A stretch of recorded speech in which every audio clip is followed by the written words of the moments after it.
This is the biggest challenge for me, but I slideshow. Okay.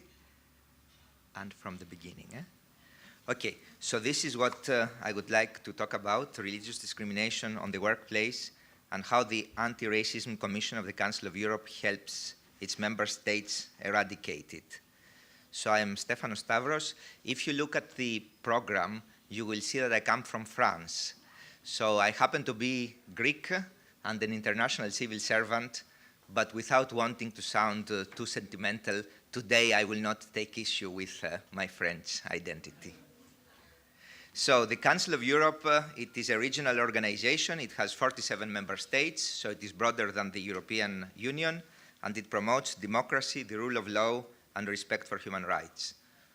We are the home of the European Court of Human Rights. I think that a lot of people are familiar with this. The job of the Court of Human Rights is to make sure that the European Convention on Human Rights is properly applied, and the European Convention guarantees, among other rights, the right to freedom of religion. So the Court of Human Rights has had to deal with many cases having to do with religious discrimination in employment, and the court always took a rather conservative approach. So here you have some of the cases. The first three cases had to do with working hours, and the applicants lost. So there was no accommodation for people who did not want to work on Friday or on Sunday or different times and days of the week. And also there are cases about the headscarf against Switzerland and Turkey.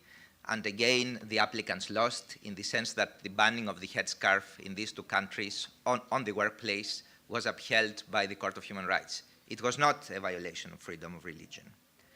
The last case is the case in which the court gave a signal of a rather more open approach, but again, it found a violation only in respect of a Christian woman who wanted to wear the cross over her uniform, and the policy of the company was not applied consistently. The court did not find a violation in the case of two other applicants, including somebody who did not want to provide services to homosexual couples. So in addition to the European Court of Human Rights, the Council of Europe has some other monitoring mechanisms, including the one to which I am the secretary. So this is the European Commission Against Racism and Intolerance. We are there to combat racism and racial discrimination. And when we define racial discrimination, we understand that the term also includes discrimination on grounds of religion. What we do is that we assess the country's policies. Each country gets assessed once every 5 years. We write a report. And then on the basis of what we know about all countries, we issue general policy recommendations. These are addressed to all member states. And we do also outreach activities. The last general policy recommendation adopted by ECRI has to do with discrimination in employment. It was adopted in June 2012.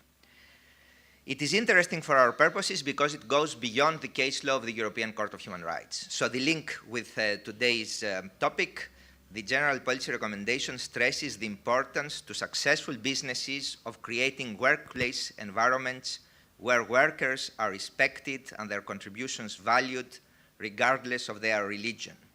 So this is a business case for combating religious discrimination. The whole recommendation, of course, is about religious discrimination, since it bans direct and indirect discrimination. Religion as such, and there I will join, I think, Kati, that the word religion doesn't figure very often in the recommendation. So these are the instances where you have express provisions about religion. The first one has to do with training and support, so that those who manage human resources can deal with religious diversity. The second specific recommendation has to do with data, so there must be an authority in the country that can collect data about how religious minorities do on the workplace. The third one has to do with combating multiple discrimination. The obvious case is Muslim women. And the fourth one requires public authorities to actively promote equality. And the example is there when a public authority suspects that the proportion of civil servants or local civil servants, the proportion of the religious minorities among its civil servants is very low, it should adopt a plan and try to deal with it. And these are the instances where religion figures in the explanatory memorandum to the general policy recommendation. The first one is very interesting. So employers are required to promote religious equality. So they have to identify barriers to religious minorities' employment, and then they must take steps to accommodate as much as it is possible religious beliefs on the workplace by allowing time for prayers and making sure that dietary requirements are met. The second one is about harassment.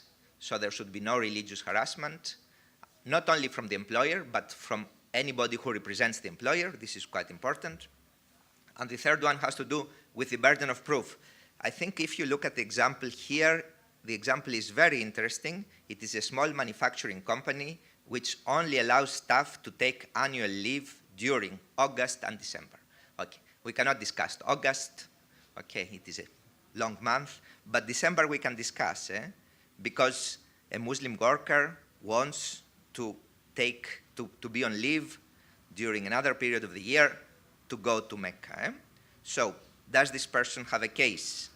I mean, I'm sure that the court will examine the case carefully and will find out that there is a good business case, since it is a small company, for only letting people go on leave in August and December. Okay. If you look at it from the perspective of human rights, one can argue that telling us when and when not to take leave, in principle, it is an interference with our private life. And the case stops there. So we have a balancing of interests between private life and the interest of the employer.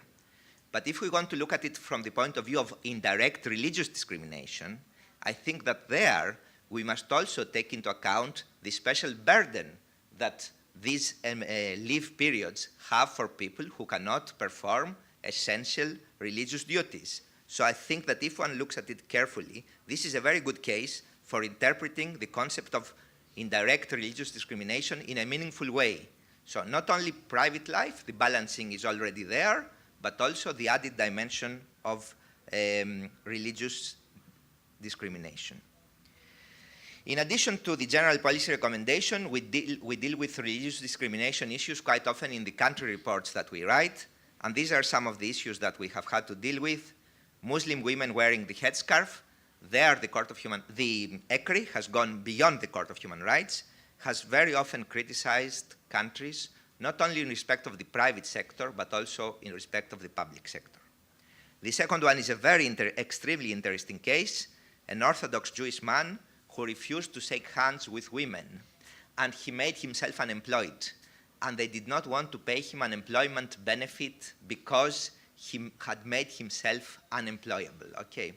And the way that I approach the issue is, how often do I go somewhere and the employee stands up and wants to shake my hand? I mean, obviously, this was not an issue that the Dutch court addressed when it decided the case. Of course, a lot of women might find it quite insulting for somebody to refuse to shake hands with them. But how often are employees required to shake hands? And the other one has to do with organizations with a secular ethos. And there, of course, one can imagine that, I don't know, a society, an NGO that fights for secular societies, what do they call it, humanist association, might have an issue with people coming to work with religious symbols. But can a supermarket all of a sudden say that I am an organization with a secular ethos and I refuse any kind of symbols on the workplace? The future challenges. These are issues that we have not, I think, dealt adequately with, but they will keep coming back. One is the employment in faith-based organizations. So this is the other side of the coin of what I have just explained, whether organizations that have very close links with religions, they can discriminate on the grounds of their beliefs. Reasonable accommodation in the employment. There we have started discussing it, but it is certainly something that will keep coming back. Customers' preferences. This is a very big issue. We examined it in the context of Poland. In Poland, the Supreme Court said that gasoline stations that were very close to the border with Germany, they could fire their Polish workers and hire German workers, because people who drove from Germany to buy gas in Poland, they felt much more comfortable being served by people with whom they shared the same culture. And again, my question is, how much do you interact with people when you go to buy gas for your car? And the last one, conscientious objection in employment, there the Court of Human Rights gave a very harsh indication, a very strict indication in the case that I referred to. On the other hand, there is a recommendation by the Parliamentary Assembly of the Council of Europe, which allows much more room for conscientious objection in employment, but also this recommendation must be read with some decisions of the European Court of Human Rights, where the Court of Human Rights found that doctors who exercised the right to conscientious objection and refused to serve some patients, they violated some other human rights of these patients.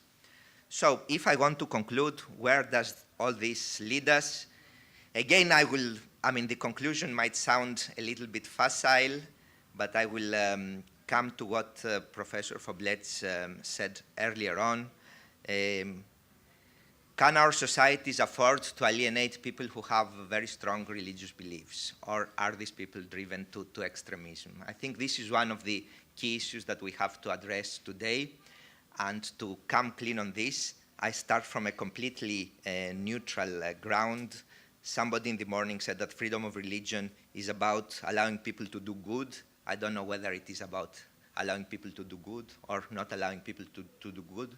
But the truth is that today in Europe, there are a lot of people who hold very strong religious beliefs. So can we afford not to try to accommodate these people?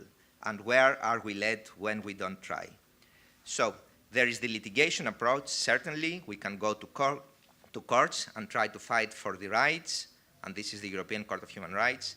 But also, we have a non-judicial approach which might allow a better framework for some of these claims. And this is where ECRI comes into this picture. And I hope that I have respected the time. Okay.